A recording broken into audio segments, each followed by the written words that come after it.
नशे कर कर के उसके बाद वन फाइन डे उनको होता था एहसास कि अच्छा अब हमने सीधे रास्ते पर आना है, फिर वो कोई नौकरी कर लेते थे और छोड़ देते थे नशा। ये हम पुरानी मूवीज में भी ऐसा कॉन्सेप्ट देखते हैं कि एक बंदा जो बहुत डी ट्रैक होता है उसके बाद एक दिन उसको एहसास हो जाता है। आहिस्ता आहिस्ता ज़माना आगे जाता गया। हम आज के ज़माने में, आप पुराना वो छोटा वाला फ़ोन तो नहीं रखना चाहते होंगे, ना ही घर में PTCL रखना चाहते होंगे, ऐसा ही है ना। कपड़े आप अपडेटेड पहनना चाहते हैं, ब्रांडेड पहनना चाहते हैं। हमारे पास चीज़ें बहुत, गैजेट्स बहुत ब्रांडेड और अपडेटेड होते हैं। सोच मर्जी वाली बहुत पुरानी है, उसको छोड़ के नई सोच पर आ जाते हैं जो ये कहती है कि आपको आज के ज़माने में बाहर से कुछ काम करना पड़ेगा अंदर की मर्जी जगाने के लिए।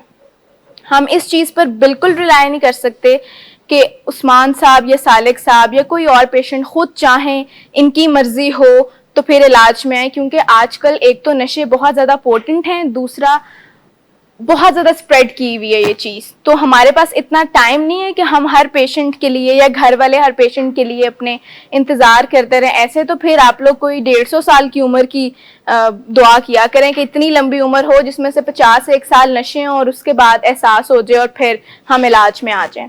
आजकल ये चीज़ नहीं की जा सकती, इसीलिए आपको बाहर से कोई काम करना पड़ता है कि इनकी मर्जी जाग जाए।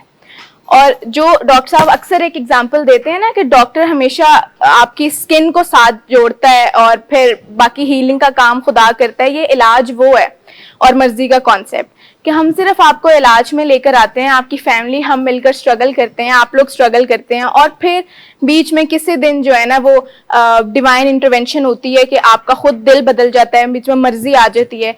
अगर पहले इलाज में आने से कितने साल पहले आप टाइम बाय करते रहे थे और आइस क्लियर नहीं हो रही थी, कभी चर्च क्लियर नहीं हो रही थी, अगर आपकी अम्मी आपको अपनी मर्जी से ना लेकर आती और अगर आपको इंडोर का डर ना होता, अगर हम ये सारी चीजें आपके अंदर ना डालते तो आज तक वो मर्जी नहीं आनी थी। आप चाहें तो डिसएग्री कर लें। और यही एग्जाम्पल बाकी सब पेशेंट्स के लिए कि आप जब यहाँ पर आते हैं तो उससे 1 हफ्ता पहले या 1 महीना पहले नशा नहीं शुरू हुआ होता, सालों पहले नशा शुरू हुआ होता है।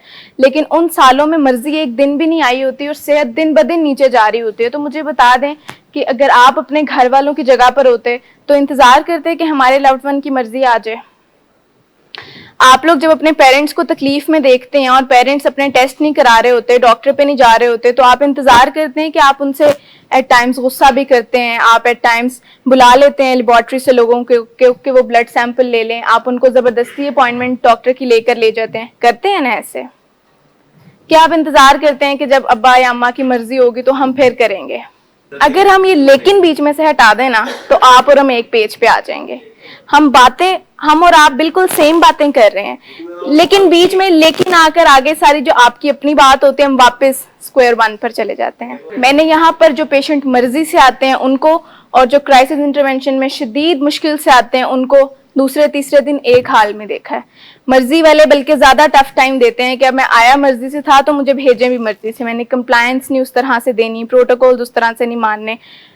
सिर्फ समझाने के लिए कह रही हूँ कि मैंने अपनी मर्जी के आए बगैर पेशेंट्स को ज्यादा अच्छी तरह से कंप्लायंस देते देखा है। मैं इस चीज से बिल्कुल भी नहीं मानती कि जो मर्जी से आएगा वो ज्यादा जल्दी बेहतर होना शुरू हो जाएगा। ये इसकी एग्जाम्पल बड़ी सिंपल सी, अगर हम समझना चाहें, उस्मान साहब आपके या मेरे सर में शदीद दर्द हो रहा होगा ना, तो मैं अपनी मर्जी से पेन किलर ले लूंगी तो भी सेम तरह का इफेक्ट होगा। मैं आपको या मुझे कोई जबरदस्ती खिला देगा या आपको जबरदस्ती खिला देगा तो भी सेम तरह से उसने रिएक्शन देना है या उसने असर करना है। ये बिल्कुल ऐसी चीज है। मर्जी बीच में डाल लेने से ना तो उसका असर बढ़ना है ना कुछ और चीज होनी है। अगर आप एक स्ट्रक्चर को फॉलो करते हैं ना तो रिजल्ट इधर उधर जा ही नहीं सकते। ये हमने सिर्फ दिल को बड़ी अहमियत दे दी है ऐसे ही कि दिल करेगा, तो दिल का काम कुछ भी नहीं है सिवाय ब्लड को पंप करने के।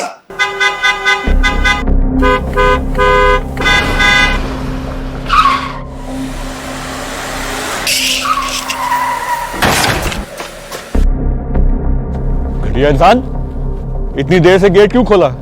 सोए हुए थे तुम क्या? सर मैंने तो मिनट भी बकवास ना कर तुम मेरे साथ। क्या कर रहे हैं आप? अब्बा जी घर पे हैं, नशे में गालियां दे रहे हैं। खुदारा होश में आए, क्या हो गया आपको? होश में कैसे आऊं? सारा किया धरा इन्हीं का तो है। शराब नोशी की वजह किरदार की खराबी नहीं, मूड की खराबी है। शराब नोशी कभी भी नशे की बीमारी में बदल सकती है। नशे की बीमारी हर स्टेज पर काबिले इलाज है। मदद हासिल कीजिए, क्योंकि वो ऐसा नहीं करेगा। विलिंग वेज से मदद हासिल कीजिए, कहीं से भी मदद हासिल कीजिए, लेकिन फौरी मदद हासिल कीजिए। जिस मोज़े के इंतजार में आपने बहुत देर कर दी, अब वो दस्तक दे रहा है। मदद हासिल कीजिए, मदद हासिल कीजिए, मदद हासिल कीजिए।